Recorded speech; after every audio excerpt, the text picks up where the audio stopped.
Hello and welcome to the Clouds Experiment, where you are currently inside my loud, noisy car.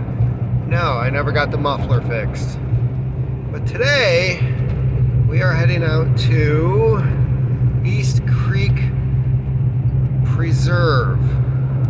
This is just north of Kingsley, in between Kingsley and Traverse City, in a town called Mayfield. And this trail that we're heading to is just off of what is called Mayfield Road, which is kind of a joke because, as you'll probably see in the near future, it's really just a dirt road. Apparently people like to snowmobile on it during the winter. But this winter is a little odd. We had that one big snowfall, the winter storm to end all winter storms or some shit. And yeah, so 99% of the snow is gone. We're hitting close to the middle of January. It's going to be in the mid 30s today with possibility of some rain. And yeah. So why am I heading out to this place? There was a guy, December 1st, 2022, disappeared in this preserve. Dean Barnes, 51 years old, and apparently he is known to have a firearm on him, not believed to be dangerous, so I guess you can speculate the same thing I am when it comes to what might have happened. And I was cruising through his Facebook page last night, and he had some photos on there that I believe might be from this park. A member of his family did respond to me and say that there's a certain part of the trail that was his favorite spot. So that's where we're going. The interesting thing about this route, as a delivery driver, I have been on this road before. I know exactly where the entrance to this trail is. There's actually two trails, but only one of them bumps up against the creek. So that's the one I'm going to focus on today. It's about a 45 minute drive there, and and it's not going to seem that way for me because I have done this trip every Saturday. I do this trip every Saturday. Part of my job is on Saturday, whatever packages need to be on a plane in Traverse City, I drive it. I drive by this exact road once a week. So I know where I'm going, and I can tell you this. Having been back on this Mayfield Road a few times, it is kind of sketchy. There's some nice houses, and there's some houses where it's like, meth lab? So, yeah, that's what we're doing. That's where we're heading, and see you in a bit. Okay, so I'm on the trail. This is the creek. It is a beautiful creek, and maybe 200 yards off of where the entrance is to the parking lot. And yes, I'm on a ledge. So I'm thinking this is probably more of a deer trail than anything else.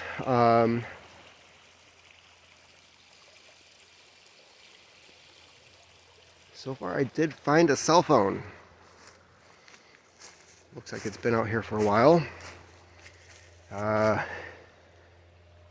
will see who I'm supposed to contact to turn that in, because who knows, it might belong to this guy. And it was close to the parking lot, so gonna keep looking and I really need to pay attention while I'm out here, and I'll show you why. This is the trail that I'm on.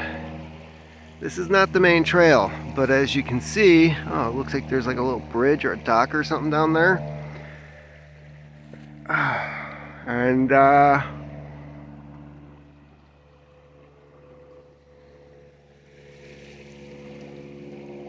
so far, except for the cell phone, no signs of anything. As you can see behind me, I have reached the end of my journey for today, except for the trek back to the car, because after this point it is private property. I don't know if Dean was the type of guy to kind of shrug against such things, but around here we do not mess with that. There are definitely boundaries when it comes to northern Michigan.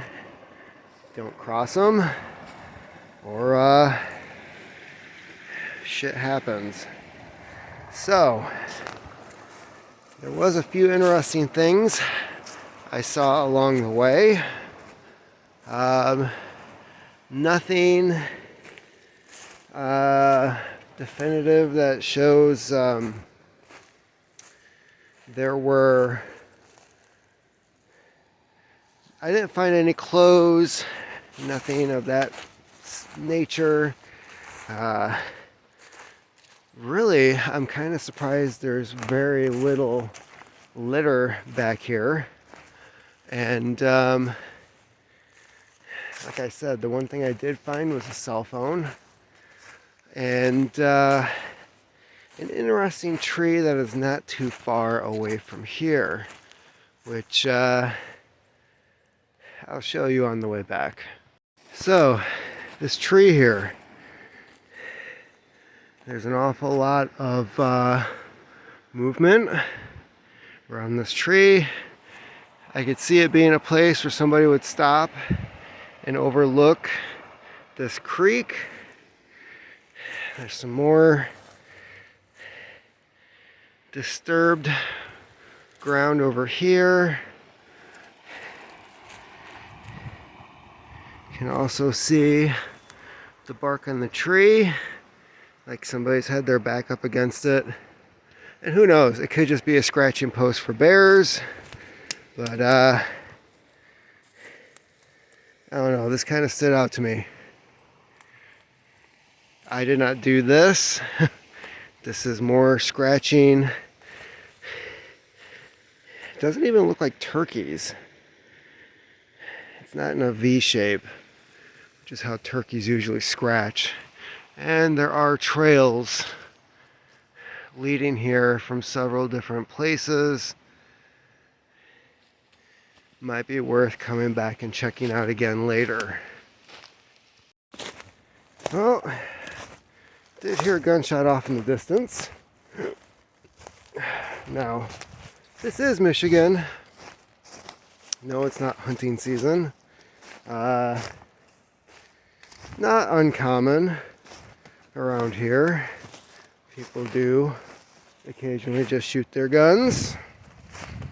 And I am making my way back to the car. So I can hear the creek, I can see the creek from here, but I'm going to take a slightly different route back, staying along the waterway.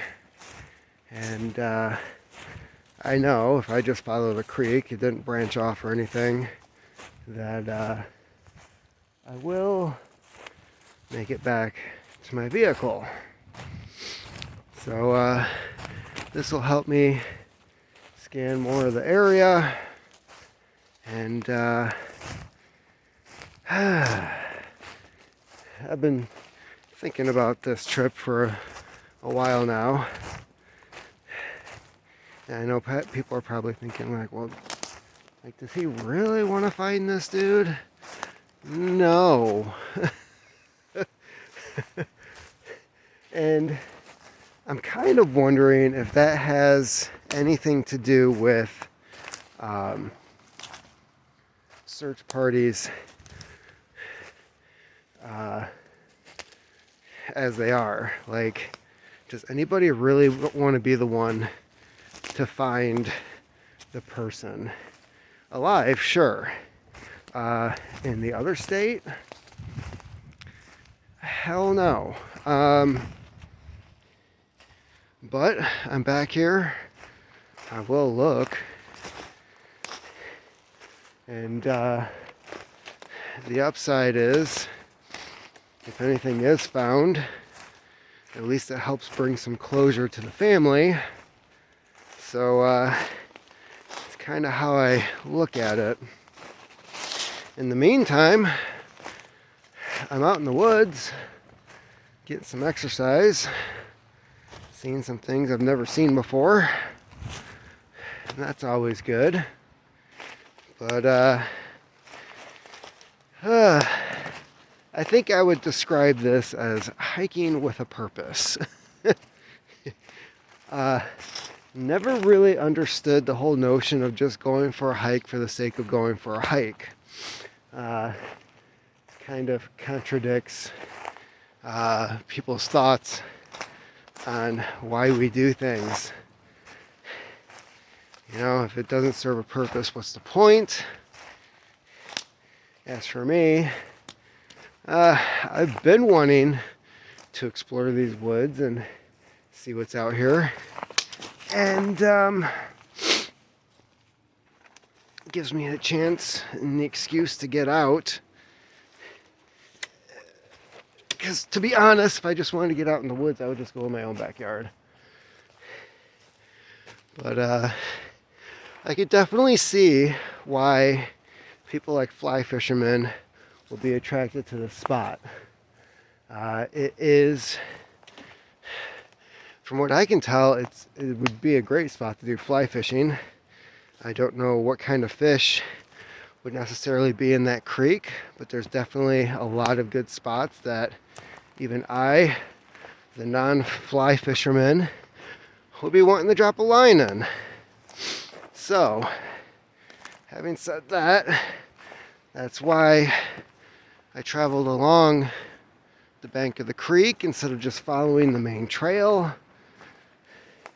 Because if I was this guy, that's what I would be looking at. There were a few other spots that I came across that were definitely high traffic areas.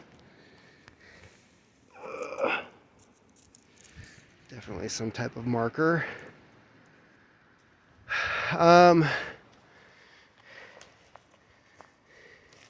There's definitely some spots in here that a person who fly fishes would want to scope out and know where to travel back to have a good day. Go off season, come back later, know exactly where you're going. And currently I am just following the deer trails. So, and what do deer like? They like water. So I'm gonna make my way back towards, ooh, this is swamp. A lot of swamp.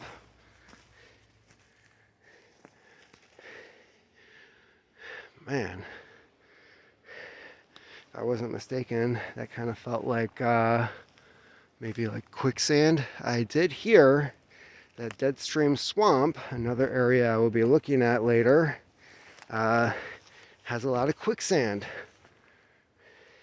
Which, if you've seen any of those old adventure movies, are not something that you want to mess with. So I'm going to concentrate on getting back to the car now. Alright, so follow up with the hiking trip. Well, one thing I noticed is that as soon as I got to the trailhead, there's no cell phone service whatsoever.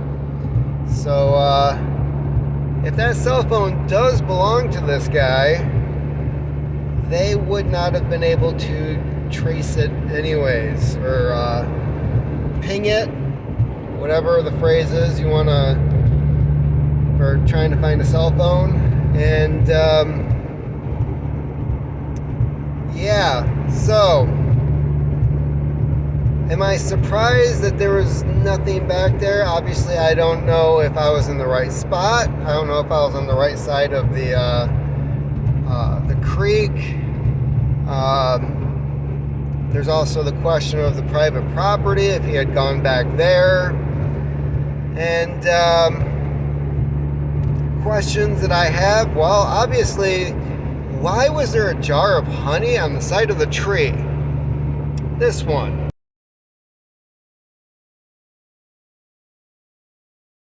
Not only that, I have a weird feeling about that cedar tree that had all the activity around it. I don't know. I just have a feeling that if I had gone back there with the purpose of not walking back out, it was a nice spot. I'll put it that way. Obviously, I don't know like what was going through this guy's head when he went back there. I didn't find any traces of clothing, nothing that would state that there was somebody back there. As far as I know, he did have a pistol on him. That kind of thing does not usually disappear. But it does look like a lot of people travel back there. It is a public space. That's not to say that somebody didn't find something cool and decide to keep it for themselves. And yeah, kind of came out with more questions than answers. But as soon as I get home, I'm going to call the couple of numbers that I have available to see if this is the type of cell phone that this guy even owned. And yeah, so to close out this video, I'd like to point out several years ago I came across a dead doe. It was the second or third day of deer season. Somebody shot it in the gut, left it out in the woods, didn't bother taking it home or anything. And if there's one thing I know about the woods, that deer, from the coyotes, the raccoons, the possums, everything that likes to eat things that are left out in the woods, that deer, 99% of it disappeared in under a week. Within a week, the skull was left. The two lower sections of the hind legs and some of the spinal cord. Everything else was gone. So seeing the woods back there, the activity, there's a lot of deer trails where there's deer, there's other things. The odds of finding anything other than clothing and the gun, cell phone, it's slim. So I don't know if this is something where the family's going to have any type of closure. So I don't know. We'll find out.